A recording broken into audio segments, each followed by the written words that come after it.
Saya membuat video ini untuk memenuhi tugas strategi pembelajaran dari dosen pengampu Ibu Chani Laurentianturi, SPD MPD.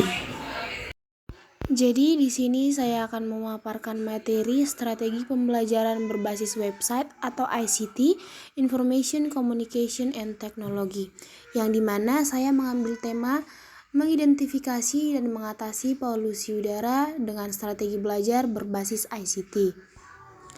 Adapun tujuan dari pembelajaran ini yaitu ada 3. Yang pertama, siswa mampu menjelaskan pengertian polusi udara. Yang kedua, siswa mampu memahami dampak polusi udara terhadap kesehatan dan lingkungan. Dan yang terakhir itu ada siswa mampu menggunakan teknologi untuk mencari informasi dan menyajikan data tentang polusi udara.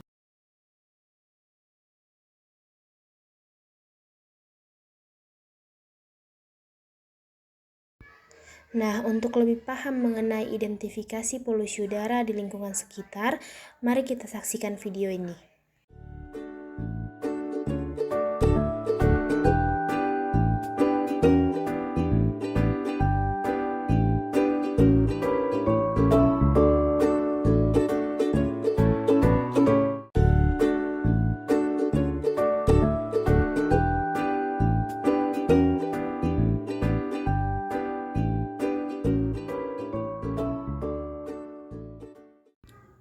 Nah, dari video yang telah ditonton, seorang guru dapat mengajak siswa untuk mengidentifikasi sebuah masalah.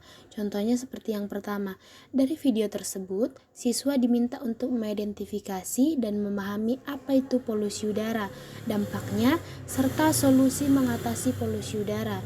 Dan yang kedua, dari identifikasi ini, secara tidak langsung, guru mengajak siswa meningkatkan keterampilan berpikir kritis mereka. Nah, setelah mengidentifikasi masalah, kita bisa membawa siswa dalam pembelajaran kontekstual dan cooperative learning. Seperti siswa dibagi ke dalam kelompok kecil 3-4 siswa per kelompok. Setiap kelompok diberi tugas untuk mencari informasi lebih lanjut tentang polusi udara melalui internet, termasuk kasus nyata yang sering mereka hadapi di lingkungan sekitarnya. Juga solusi yang sudah diterapkan di beberapa tempat yang telah mereka kunjungi. Nah, yang selanjutnya, setiap kelompok kemudian membuat presentasi 5-7 slide yang mencakup hasil identifikasi mereka. Setiap kelompok menyajikan hasil identifikasi diskusi mereka. Guru mengadakan diskusi kelas untuk menyimpulkan dan merangkum pembelajaran dari hasil identifikasi peserta didik. Melalui hasil identifikasi, kemudian setiap kelompok menyusun jadwal rencana pelaksanaan proyek melalui apa yang telah mereka identifikasi. Contohnya seperti proyek membuat video animasi tentang polusi udara yang mereka hadapi di lingkungan sekitarnya, yang kemudian menampilkan video proyek mereka di depan kelas. Ini adalah salah satu contoh video tentang polusi udara. Monster polusi udara di kotamu. Mereka sangat kecil, keluar dari asap kendaraan bermotor, dari pembakaran PLTU batubara, dari kegiatan konstruksi, dari pembakaran terbuka seperti membakar sampah, dari debu jalan raya, hingga sumber lainnya.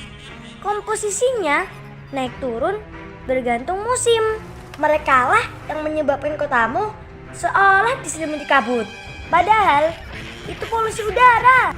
Jika monster ini terhirup masuk ke paru-paru dan organ penting kita, resikonya sakit stroke, jantung, kanker, asma, diabetes, hingga memperparah resiko kesehatan saat terkena COVID-19 yang ujungnya bisa berdampak pada kematian. Tapi ada solusinya. Yuk menanam pohon atau berkebun, aktif gunakan transportasi umum massal atau bersepeda dan berjalan kaki. Di rumah, hematlah listrik. Dan kalau bisa, lakukan transisi energi. Juga, hindari pembakaran sampah. Jangan lupa pula, minta pemerintah untuk meningkatkan fasilitasnya dan membuat peraturan untuk memperbaiki kondisi ini. Tentunya, peraturan yang harus dijalankan. Nah, itu adalah salah satu proyek yang berbasis ICT yang dimana melakukan video animasi untuk pembelajaran. Nah, untuk evaluasi selanjutnya, guru bisa melakukan penilaian berdasarkan presentasi kelompok, kreativitas, kelengkapan informasi, dan kemampuan berkomunikasi. Dan yang kemudian partisipasi aktif dalam diskusi kelompok dan kelas. Siswa dapat diberikan kuis online singkat untuk mengukur pemahaman mereka tentang polusi udara. Sekian pemaparan dari saya mengenai strategi pembelajaran berbasis ICT yang di dalamnya juga berbagai strategi pembelajaran lainnya. Nah, sekian dari saya. Sampai jumpa di video-video pembelajaran lainnya. Terima kasih.